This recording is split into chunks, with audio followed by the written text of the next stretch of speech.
Good afternoon. It's Randy Byrd, and it is Tuesday Titans Live, and it's that time of week again. It is Tuesday, and I have a real guest for you today.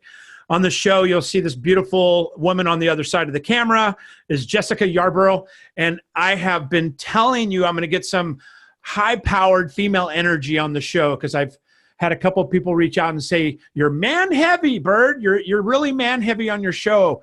And we've had some real Titans, but it's true. I've been missing my female energy ever since I had the amazing Alexis Asby on the show a few months ago. But today I've got a treat for you guys. Jessica is a beast, and a beast in the coaching field and in the entrepreneur field. And I'm really excited. So with that, I'd like to edify you a little bit, Jessica, before I bring you on. But Jessica really was in the corporate marketing space, really focused on high-end matchmaking clients, seven-figure call centers, a lot of high-profile clients in that particular category, and then had a baby, transitioned away from the corporate world, if you would, to have a beautiful daughter, and now entering back into the market, decided that she was going to follow the coaching passion that she has. Really discovered all this on her own, which is amazing to me, being from a coaching perspective and coaching element. Really learned and launched her coaching career and company on her own, which was really, really amazing to me about 3 years ago. And, you know, with that, I really am excited to have her on the show to give some highlight to what that looks like, what that transition into this envelope and into this arena of coaching looks like. But with that, I'd love to just introduce Jessica to the show. Welcome to the show, Jessica. Thanks for being here today. Thanks for having me on, Randy. Oh, it's nothing but my pleasure. So tell me a little bit, obviously, you know, you've got a lot more to your bio and to your background than I talked about, just kind of, I highlighted it, but tell the people a little bit about you before we get started. Sure. I mean, my background was in marketing. I managed multiple companies. I built a startup company in San Diego.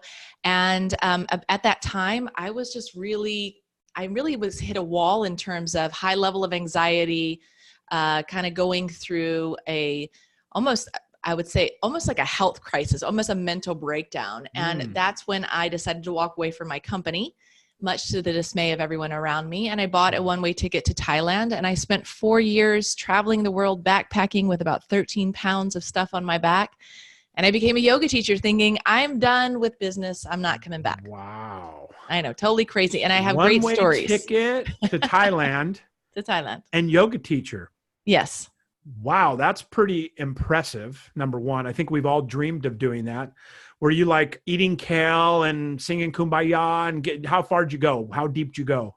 I went really deep. So I went all over Southeast Asia. I came back and then I moved to Costa Rica. And I actually lived and worked at a remote retreat center, only 30 minutes boat ride from civilization that was powered by generators. I mean, I went extreme. Wow, you did. You went all the way. There's no halfway. No halfway.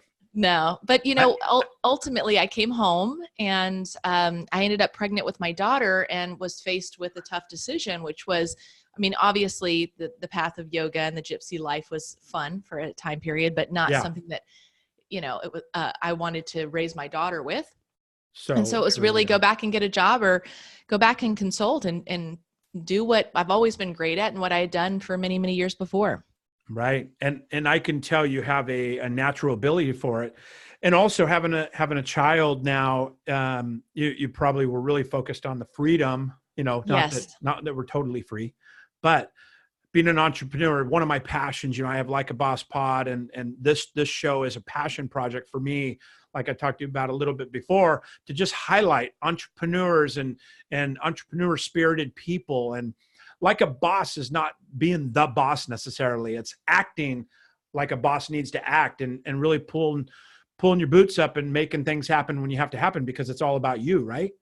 Right. And as a friend of mine pointed out that I basically burned the boats, you know, because I didn't have a choice. There was no hopping on the ship and going back. Like I had no choice but to keep going with what I was doing because it all landed on my shoulders. Right. So, you know, I did what I needed to do. I wasn't going to go get a job and be limited. My vision was always to travel the world with my daughter. And I held that vision very close to me. And we travel a lot. I mean, we went to 7 countries last year. Seven last year. 7 last year. She's the most well-traveled 5-year-old that I know. I love it. I love it. Because that's my passion, and I wanted to be able to set my hours, and thank God, because I you know, the ups and downs and everything that happens with entrepreneurship and what happens with children and when they get sick. Like, I can't imagine trying to navigate this with a job. Yeah, and true. JOB, just over broke, right?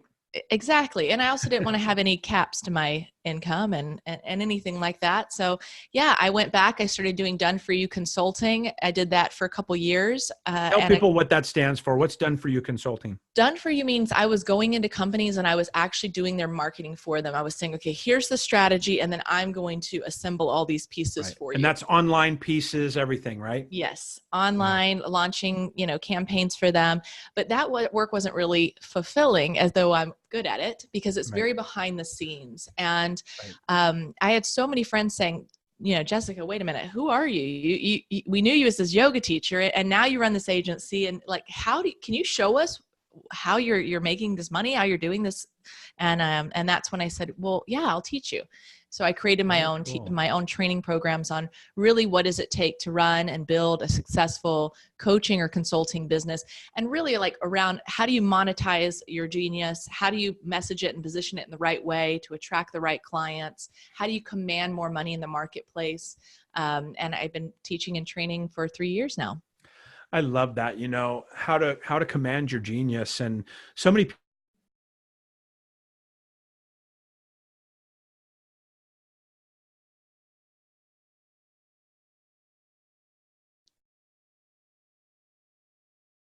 people have great when things get tough through and figuring this out before you really get to that point. Mm-hmm. So what's your background education wise? Obviously very smart woman, very educated, articulated. What's your background? Well, my background is in international business. So I graduated with that. I also studied at the university in Spain. So I took half of my degree in Spanish. Do you speak Spanish? I speak Spanish fluently, yes. I don't like you much. I mean, the more we go here, I like you less and less. So you go to Thailand, you're teaching yoga, you speak Spanish. Where are your flaws? Come on, Superman, where's your flaws? Well, a lot of my training is self-taught. I mean, look, I always had a genius for strategy, and I consider myself a visionary. My former CEO told me that I had the ability to find the fastest path to the cheese. He used to joke about it. Yeah, no, I like the statement. Yeah. And so I've always had that gift, but then it was around, if I don't know something, I'm going to go out there and learn it. Right. And I'm not going to complain about it. I'm not going to whine about it. I'm just going to roll up my sleeves and do what it takes. And I think that's really the difference between who ultimately succeeds in life and those who don't, because success is a moving target. And so many people want to just stay trapped or complain and blame and point the finger or say they don't have time to learn something. It's like, listen, if you want to make it, roll up your sleeves, do the work. Amen, sister. Amen. So, I have like 1,000 questions I want to ask you now. And I think the people are tracking with me that are going to watch this want to see the same things, but let's maybe set the stage for this. Like, what books are you reading right now? What's tracking with you mentally? Right now, Run Like Clockwork. Okay. Which is all about operations and taking the CEO out of the middle. I'm in a process of a stage of massive growth for my business. So for me, it's not about more marketing.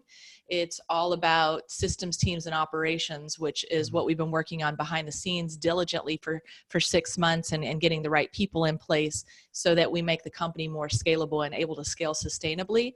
So that's one of the areas. And then anything around leadership, because again, it's not about me. It's going to get the Jessica show that gets my company to the next level. Right. It's about the team and them being inspired and incentives aligned across and having an incredible client delivery experience while we grow. So that's kind of my mission and what I've been working and studying in the back end on. I love that. Who are some of your favorite motivational speakers or people you track with? Well, I think like as far as leadership, John Maxwell is he's genius. a beast. I mean, You know, I mean, I'm a big fan of a lot of the greats. Yeah. Seth I Godin, like this. I like, the Tony Robbins, Gary Tony V. Robbins. He's Yeah. real. Tom Bilyeu I'm a huge fan of Tom Bilyeu. Matter of fact, I was just listening to him prior to our show today. Yeah, Tom Ferry, obviously I was a coach with Tom Ferry, so I really track with Tom Ferry and the message there, but there's a lot of leaders that people are following. And it seems to me a lot of the messages just work 20 hours a day, just grind, and do that for 20 years and you're going to get what I have. And I just don't believe in that. I don't believe that in my core. I have this internal, it's not a clock. It's like it's the inner voice that just says, if it's not in congruency or not in alignment with time, financial freedom, or whatever that looks like. And, I just don't do it, frankly. And I love to travel like you, and haven't been to Thailand. So back to very jealous of you, but, and I want to learn Spanish. So this time next year, I will be fluent in Spanish. I can get beer and I can go to the bathroom, but that's about the extent of that. That's most people, so don't worry. Well, I am 100% on the same page with you. I think there's a real disconnect in the coaching world, because you've kind of got the rah, hustle till you die mentality. And that's not what's ultimately going to move the needle forward in terms of you actually able to grow a business without running your relationships and your health into the ground. Yeah, totally. It's totally. One of the things I do with my private clients is I actually bring them to all-inclusive retreats twice a year, where I totally pamper them. Twice a year. So put them up in a mansion, feed them really good food. We do excursions together. I take them sailing or horseback riding in San Diego. It's super beautiful. We have like yoga, Tai Chi. I bring in a massage therapist. And the reason why is because number one, they need to relax. They don't need more information, and they need to also enjoy the fruit of their labors and have that reset button. And so I'm a big proponent of self-care. And I don't even have to do this for my programs. I bring it in because I want them. This is how I would want to be treated. This is the experience I would want. Yeah, absolutely. We talk about 5-star service a lot. And, again, Tom Bilyeu and some of the other people in the industry were just talking about what that really looks like at the highest level. And when you are working for passion or working for results and their experience rather than money and chasing the money, and, too much of what we do is just chasing the money, and that's unsustainable. You got these billionaires shooting their freaking selves in the head, killing themselves. Yeah. Money is not the answer to that. Money has never been the answer. But as we move through the corporate ladders and or entrepreneurship specifically, again, my passion, where's that trade-off, right? And I think with great coaching and mentorship, we can help people understand that there has to be balance in that in the beginning to have the end result you want. There absolutely has to be balance. Otherwise, you're going to end up with a lot of money and losing the things most important to you. Yep. And I've seen it. I've seen friends drive their business into the ground because they grew too fast. I've seen them end up in divorce and separated from their children. I've seen people gain 100 pounds. I mean, you have to, you can strive to succeed, but not at all cost to everything else. So, and I know for passionate entrepreneurs that it is a struggle, and as a safe, self-proclaimed, healing type A personality, I get it, but you have to carve out that time to show up in your relationships, to show up for your children, to take the vacations, all of that. Otherwise, again, you're going to get there, but it's not going to last. Totally. I totally agree. You said relationships. Are you married or single? I'm single and dating. What are you doing next Saturday? This Saturday or next Saturday? Next Saturday. Next Saturday, I don't have plans yet. Do you have a white dress? Oh. I'm teasing you. So here's the deal. You obviously have a significant client base and you're doing a great job with that. Where do you see coaching going in the future? Where do you see it getting bigger? Do you see it getting smaller? What's your take on that? I definitely see the industry is going to grow and grow. However, there is a break off point that's happening. The push for automation and the internet marketing and the webinars and all of the bots and all of that. Yeah. We keep developing these new technologies, and I see a shift away from that and back into a lot of what I teach, which is relationship marketing. Interesting. That's a great takeaway, actually. Technology is a beautiful thing, and there's a lot of leverage. And in my particular real estate business, we talk all about leverage and duplication. If it's not duplicatable, don't do it. We break it because you cannot scale without that duplication, Right. especially in network marketing or any of the industries. Do you coach in any of the industries like network marketing, real estate, or what's your primary focus? No, and not too much in network marketing. I can help with branding and positioning. We definitely use automation for some things. Yeah, But automation for the leveraging of like your time and delivering your client video modules and that sort of thing. right. I'm talking about taking the human element out. And that's what I see so many people trying to push and step back completely. And no amount of automation is ever going to take the place of a human a personal transformational conversation. And so we are in the business of serving others. And so we need to make sure that we show up and are present and are staying relevant and creating intimacy with our audience rather than trying to hand it all off and see them as a number. Yeah. I mean, you're touching me, and I just want to make sure that the audience is picking up on the magnitude of the statement, right? It's so true that, I talked to a lot of clients that in discovery calls or otherwise, and they've never, ever been in coaching. I always like to ask if you've been in coaching and take them through the pieces of what coaching is. What's the expectation level, right? Because the expectation level is really what matters. If we're meeting each other's expectation level, then everybody's happy. And I personally am always checking in with that. And it's a little uncomfortable at times, because if you were my client, I'd say, Jessica, we're having a good time. We've been coaching for 4 months now. How we doing? Everything's great, Randy. Great. Rate me on a scale of 1 to 10 from this to this. And it's difficult because, nobody wants to be put in that position. But to me, it's absolutely important to find out that we're operating in a level 10 in all areas that we can, and the ones that we can control, not just for my ego and self-worth, but really for their experience. Absolutely. Right? Do you have any of that, sense in your business?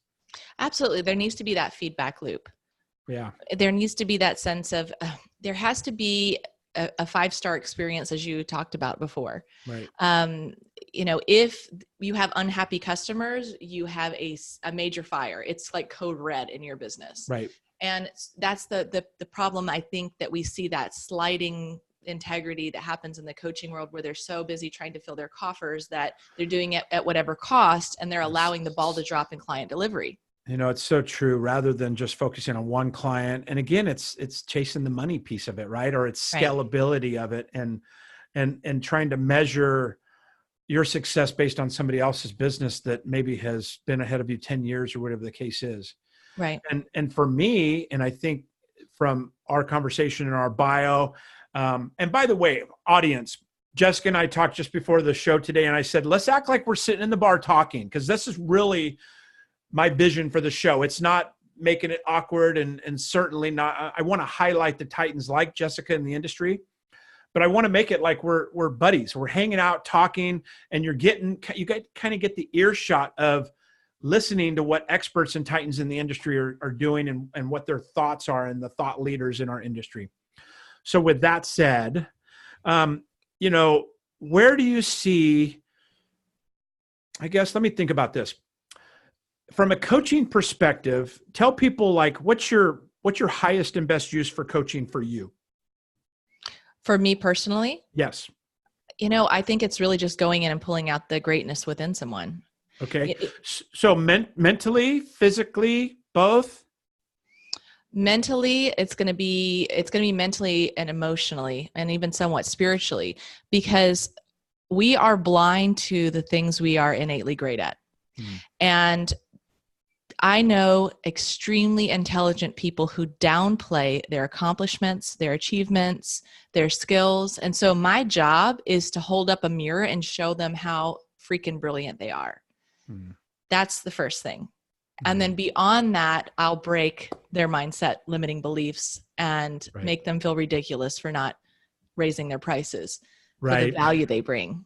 Right. Good for you. Good for you. And where do you see people's mindset nowadays as a whole? I think people are very confused and overwhelmed. I totally agree. I think it's a very noisy space. I'm glad you said that, because I think overwhelm is a form of procrastination, and procrastination leads to an act Let's see, what am I trying to say? They just get almost paralyzed in what they're trying to do because they can't make proper decisions. Right. I mean, it's so true. And, we're fed by the news and everything else that it's a circus act sometimes trying to pay attention to. How do you talk to your clients about separating that? How do you compartmentalize or differentiate that? Well, I go by the motto that, clarity and focus is what is going to move you forward. Distraction is a CEO's biggest bottleneck. So you have to shut out the noise. You have to stop chasing the shiny objects, stop listening to 10 different people, follow 2 people, and that's it, and take massive action. When you commit, you need to follow through. That's the biggest problem. Why people don't move forward in their life is because they dream about something, they talk about something, they dabble, they're someday, one day, maybe just might not happen kind of people. Yeah. And if you have a dream, a real goal, you have to commit and make take a massive action, a massive commitment to ensure that you follow through with it. Otherwise, we're going to go into, it's going to go on the back burner, and it's going to be talking about, like Jim Rohn says, the law of diminishing intent. You can have great intentions, and if you don't take action on something, it's going to go to the back burner. And it's a really sad thing because people never move forward in life. So taking action consistently, despite the naysayers, despite the noise, despite the doubt, despite the fear, getting really good at that is what is going to move you forward faster than anything else I can share with you. Wow. So take me through that. How do people change that? Stop hesitation. You have to stop hesitation, because the more that you move through fear, the less you will have. If you're afraid of doing something, you need to go out and do it. If you have a deep fear of, hey, I am terrified of public speaking, you need to go do it right now. If you're terrified to go live, you need to do it right now. I love that. And, that is like one of the hardest things for people to make that first step, right? It's so funny. I'm tracking so well with you right now, and especially in a coaching arena, some of the same language and some of the same things that come up. And my coach, I have a masterful coach, Bill Pipes. He's famous. I mean, I just can't say enough about this guy. He's just such a baller. And he was like, I don't think I'm scared of very much, right? I've done a lot. Right. I'm like, and I'm also a self-improvement junkie. So it's like, oh, I'm scared of that, I'm going to do it, right? I kind of get off on that stuff. He's like, lay down 5 things that you're like most afraid of. And I mean, I had to think about it a little bit. It's kind of like labeling 20 things you're grateful for. After 10, it's totally easy. Then you're like, I'm grateful this microphone has foam on it. You're like trying to find things, right? And I'm being facetious, but of course, in this, I labeled a couple things in my mind that I was a little afraid of. And I just immediately jumped in and did them. It satisfied that, right? Just like you're talking about. But we all have it. We all have that fear. And too often we look outside of ourselves and compare ourselves, especially in the Facebook, Instagram world. I mean, that's just, drives me a little crazy of how we're living maybe our purpose in life. We're not living it because we're comparing it to people outside, and we don't have any idea where they're at in their place.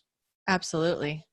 Oh, it's all an illusion anyway, right? I mean, you can't, that's why it's all an illusion. It is. It is. True. And that's why you just have to, again, I keep talking about relationship marketing and bringing it back and being really authentic and operating your business with a high level of integrity and showing up for people and giving them your best. And all of that is going to it's not going to create as much short-term gains as maybe you hope for, that the slick, right, sell whatever people are doing, but it's going to create the long-term gains are going to be significant. And if you can focus on the relationship equity, I promise you're going to have a business that last for decades to come. Oh, I love you. That's just another nugget, another great statement. And, you know, you speak Spanish. I'm still mad at you for that, but I'm going to learn Spanish. I'm just teasing with you. So tell me, you're a baller. It's probably going to be a struggle for you to think about sometime you failed in your life or things didn't go like you planned, because you're a worker. I could tell already that you're just going to make things happen and get shit done. But tell me a time that you've struggled or failed and how you got through that. I think one time I would jump the gun when I first started the coaching and I had success. I was like, wow, I can't believe I made this much money in this short amount of time. I'm ready to scale. Just totally delusional at the time. So I started expensing a lot of things. I hired people to do everything for me, to build my funnels, even though I knew how to build them, to run my ads, to write my copy, to build all these things out. Right. And I took the human element out. This is why I preach this. In the system that I teach, automation is the last thing. We automate after we validate that everything else works. And I wanted to get there too soon. And I'm glad that I went through it, because ultimately I can be that mentor for all the people that come through my program that want to go so fast, so far, so fast. Right. And I lack that patience. And so what I ended up doing was stop focusing on the things that were working to try to scale a business that wasn't ready to scale yet. And it left me bleeding revenue and playing catch up for a long time to come. And that's why I always come back to this scaling sustainably model. And my approach to how I'm scaling my business is completely different now. I use a higher level of discernment, a lot more patience, a lot more looking at the long-term vision than, again, the short-term gains. Yeah, absolutely. God grant me patience, and I want it right now. Right. And I see, but it's hindsight's 2020, right? Because it's much easier for me to stand here today and say that at when I know my cash flow and my income level than it is when you're starting out and you're caught. You're like, oh my gosh, I have to make money. I have to pay my bills. So there's a different sense of pressure that I feel. It's a different kind of pressure than an entrepreneur who literally has to make money or their lights are not going to be on. They're going to get kicked out of their home. So it's understanding and being able to navigate through those challenges. And that's something that only experience and time and wisdom gives you, right? Totally. So what is your greatest passion? I think it's really helping others step into their potential. I know it sounds super cliche. No, it's mine, honestly, word for word. I say it the same way, Jessica. I say it the same way. I'm like, it's really helping others step into their potential. And I'm like, oh, that sounds, I get it, but it is, it's wired inside.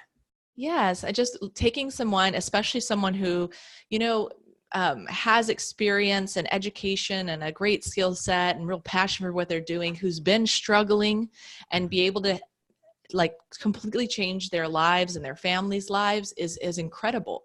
It's incredible to see that transformation happen and to be that facilitator of that transformation. Absolutely. Very rewarding, very fulfilling. I know. It's awesome. It's like, I get paid to do this. This is awesome. I know. So how many hours a week are you working? I would say less than 40. Okay. And does it ever feel like work? Only if I am putting out major fires. Gotcha. Then it seems a little bit grueling, but never not my client work, not the vision stuff, not the creative stuff. Right. It's when something breaks and we have to figure it out. But again, every level presents a different type of problem. Right. And the bigger you grow, the more important it is to have the right team around you to help you solve those problems. Yeah, that makes sense. So we're getting close to my last question of the day. Okay. And you've been an amazing interviewee. I really appreciate you being here. And I think everybody feels the same way. You've been a great, gracious guest today. We appreciate you. Where are you traveling to next year? I will definitely be back to Europe. We just got back from Mexico last week. So cool. I'm sure I'll go back to Mexico a couple times. It's easy. I love Mexico. It's an easy jog. I love the country. Yeah, I love the food, love the country, but I definitely want to go back to Europe. We spent a month there last year, and I just feel really connected. Where specifically? Anywhere? We were in Greece, Italy. Oh yeah, Portugal. I was there 2 years ago. I'm ready again. I know. I'm really feeling called to go back. So we'll definitely going to put that probably sometime for May. That culture is amazing. I mean, just Yes. amazing. Very cool. So, last question. What impact do you want to have on the world? Kind of a Tom Bilyeu kind of spin, but what impact do you want to have on the world as you leave this show today, or the people watching? In 10, 20, 30 years, whatever it is, what do you want to look back on and see as be maybe your legacy or an impact that you've made? I would love to, tell my story. And I've been playing with the idea of writing a book. I don't want to write a marketing lead gen book or create the Amazon bestseller. Like, I get it. That's fine. I really want to create like my work in the world. And so being able to create that piece would be really powerful, and speak on stages and, touch the heart and lives of many. I feel like that's what my ultimate journey, where I'm going. I love it. Well, I'm going to see you there because I know you're going to make it. Thank you. It really is refreshing to have somebody on the show that has very similar beliefs, ideology, and passion and vision for where they want to go and what they want to do. And you're like the female version of me, so I appreciate you for that. Way prettier, and you speak Spanish. But anyway, Jessica, thank you so much for being on the show today. I really appreciate you. I think people got a good look at who you are and what you contribute and why you're an easy qualifier for Tuesday Titans. How can they get a hold of you if they want to get a hold of you? You can find me at jessicayarbrough.com and follow me on social media, my public profile, personal profile, and on LinkedIn.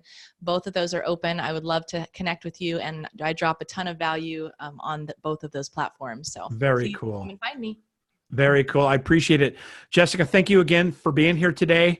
And for now, folks, it's Randy Byrd with Tuesday Titans Live saying thank you for being here. Thanks for the support.